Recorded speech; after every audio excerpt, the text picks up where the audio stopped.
नाज़रीन, कंदकोट जिले की गोदवारी में प्लाट के कब्जे खिलाफ मुतासिर ने एहतजाज किया है। वधीक तफ़सील ॿुधाए रहियो आहे ग़ुलाम रसूल मीरानी। जी नाज़रीन, कंदकोट गुरुद्वारे भरिसां 20,000 तक़रीबन फुट ते जेको प्लाट मुश्तमिल आहे उन ते कब्ज़ो करण ख़िलाफ़ हिन वक़्तु भुट्टा बिरादरी जा जेके माण्हू आहिनि उहे अब्दुल रज़ाक भुट्टो जी अॻवानी में एहतजाज करे रहिया आहिनि ऐं हू सख़्तु नारेबाज़ी भी करे रहिया आहिनि। असां उन्हनि सां ॻाल्हि ॿोल कंदासीं त उन्हनि जो वधीक छा चवणु आहे। त अॼु खां 5 साल वाला मीर मुख्तार अहमद ख़ान सोराणी उनजे पार्टनर मेहरलाल सोराणी खां 20,000 फुट एराज़ी प्लाट मां ख़रीद कयो।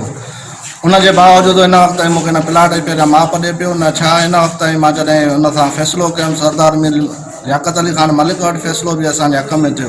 हिन वक़्तु जॾहिं आउं भरा शुरू थो करायां त हुनजा मुहाफ़िज़ ऐं जेके गार्ड आहिनि मुंहिंजो भरा बंदि था कराइनि ऐं पाण उन में भरा शुरू थो कराए। उन करे मां वस वारनि खां अपील थो कयां ASP कश्मीर असद रज़ा शाह साहब ऐं DC कश्मीर मनोहर मिठानी साहब DSR साहब ऐं वज़ीर आला सिंध ऐं IG सिंध खां मुतालबो थो कयां त हिननि खां मूंखे प्लाट जो हक़ ॾियारियो वञे। मुख्तार अहमद सोराणी उन्हनि पुटु इफ्तिखार अहमद सोराणी जेको असां अॼु खां 5 साल अॻु में जेको आहे प्लाट वरितो आहे जंहिंजी रक़म असां चुकतू करे चुका आहियूं मीर लियाकत अली ख़ान मलिक साहब जे थ्रू।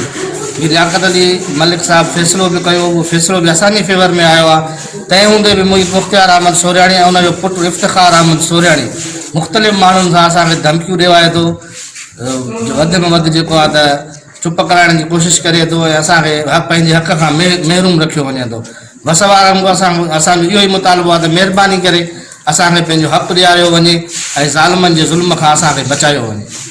प्लाट मुंहिंजे कोट अब्दुल रज़ाक भुट्टो जो 5 साल अॻु में मुख्तार अहमद सोराणी खां असां वरितो हुयोसीं। तक़रीबन हाणे महीनो थी वियो आहे असांजे माना प्रेशराइज़ थिया आहिनि। हाणे इन खां महीनो अॻु में रमज़ान शरीफ़ में मुख्तार अहमद सोराणी पाण आयो हुयो।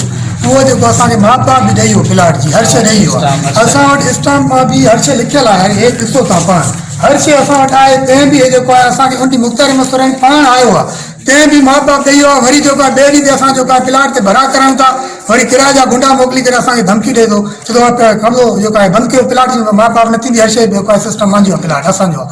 इहो असां वज़ीर आला सिंध ऐं DIG सिंध खे अपील कयूं था त ख़ुदा असांखे जेको आहे पंहिंजो जेको हक़ आहे उहो ॾियारियो वञे। न त जेको बि थियो नुक़सानु थियो असांजो नुक़सानु थियो उनजो ज़िम्मेवार मुख्तार अहमद सोराणी ऐं उनजो पुटु इफ्तिखार अहमद सोराणी हूंदा। असां पंहिंजे साहसी भाइरनि खे बि चऊं था त उहे बि असांजी मदद कनि ऐं वसारनि खे बि असां अपील कयूं था त ख़ुदा असांजी मदद कई वञे। जी नाज़रीन, एहतजाज कंदड़नि जूं तव्हां ॻाल्हियूं ॿुधियूं। उन्हनि जो इहो ई चवणु आहे त 5 साल अॻु में मुख्तार अहमद सोराणी ऐं मेहरलाल सोराणी खां 20,000 फुट जेको आहे प्लाट असां वरितो हुयो जंहिंजी रक़म जेको आहे उहो मुकमल करे चुका आहियूं। पर हिन वक़्तु ताईं जेको आहे जॾहिं कब्ज़ो जेको आहे असांखे नथो ॾिनो वञे ऐं जॾहिं असां कब्ज़े वठण जी कोशिशि कयूं था या हुते मालिकी करण जी कोशिशि कयूं था त उन्हनि जा जेके माण्हू आहिनि उन्हनि जा जेके हथियारबंद आहिनि उहे असांखे रोकनि पिया। हिन एहतजाज ज़रिए वस वारनि खां इहो ई मुतालबो कयो आहे त जेको असांजो हक़ आहे, जेको असांजो प्लाट आहे उनजी फौरी तौर ते मालिकी ॾिनी वञे, न त ॿी सूरत में एहतजाज जेको सिलसिलो आहे उहो जारी रखियो वेंदो। कैमरा टीम सां गॾु ग़ुलाम रसूल मीरानी, मेहरान TV कंदकोट।